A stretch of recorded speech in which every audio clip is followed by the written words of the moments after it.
वैश्वीकरण क्या है? अधिकतर बहुराष्ट्रीय कंपनियां बीते 2-3 दशकों से, यानी 20 साल 30 साल के आसपास से विश्व के उन स्थानों की खोज कर रही हैं जो उनके उत्पादन के लिए सस्ते हों। ऐसे देशों में बहुराष्ट्रीय कंपनियों के निवेश में वृद्धि हो रही है।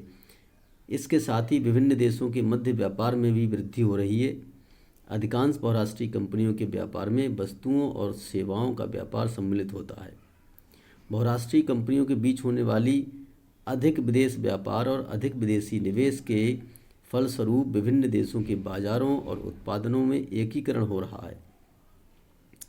यानी जो चीज़ भारत में मिलती है वो अन्य देशों में मिल सकती है, जो अमेरिका में मिलती है वो भारत में मिल सकती है।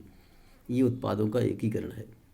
विभिन्न देशों के बीच परस्पर संबंध और तीव्र एकीकरण की प्रक्रिया ही वैश्वीकरण कहलाती है। बहुराष्ट्रीय कंपनियां वैश्वीकरण की प्रक्रिया में बहुत बड़ी भूमिका निभा रही हैं। विभिन्न देशों के बीच अधिक से अधिक वस्तुओं, सेवाओं, निवेश और प्रौद्योगिकी का आदान प्रदान कर रही हैं और विश्व के देश एक दूसरे के संपर्क में आए हुए हैं। लोगों का आवागमन भी विभिन्न देशों को आपस में जोड़ने का सशक्त माध्यम हो सकता है। जो लोग एक दूसरे देश में जाते हैं, सामान्यतः लोग बेहतर आय, अच्छे रोजगार और शिक्षा प्राप्त करने के लिए एक देश से दूसरे देश में आवागमन करते हैं, आते जाते हैं। लेकिन पिछले कुछ समय से कई प्रतिबंधों के कारण विभिन्न देशों के बीच लोगों के आवागमन में कोई बड़ी वृद्धि नहीं हुई है। अब वैश्वीकरण की प्रक्रिया में बहुराष्ट्रीय कंपनियों की भूमिका क्या है?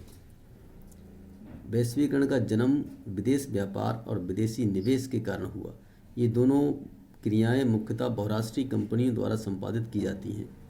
बहुराष्ट्रीय कंपनियां वैश्वीकरण की प्रक्रिया में बहुत बड़ी भूमिका निभा रही हैं। ये कंपनियां अन्य देशों में अपने उत्पादन का विस्तार कर रही हैं। विभिन्न देशों के बीच अधिक से अधिक वस्तुओं और सेवाओं, निवेश और प्रौद्योगिकी का आदान प्रदान हो रहा है। पिछले कुछ वर्षों की तुलना में विश्व के अधिकतर देश एक दूसरे के संपर्क में आए हैं। अब वे कौन से तरीके हैं जिनके द्वारा देश आपस में संबंधित हो जाते हैं? तो ये तरीके हैं।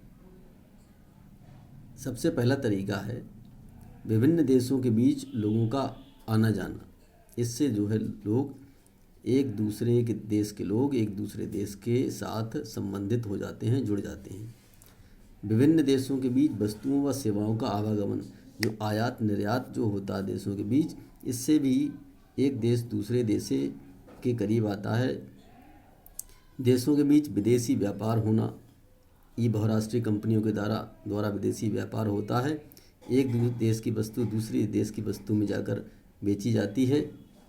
और बहुराष्ट्रीय कंपनियों की संख्या में वृद्धि, हर देश में ही बहुराष्ट्रीय कंपनियां विकसित हो रही हैं और वे एक एक कंपनी 20-20 देशों में अपने उत्पादन कर रही है, जिससे वस्तुओं की उत्पादन में समानता है और लोगों को आसानी से वस्तुओं का मिलना सुलभ हो जाता है।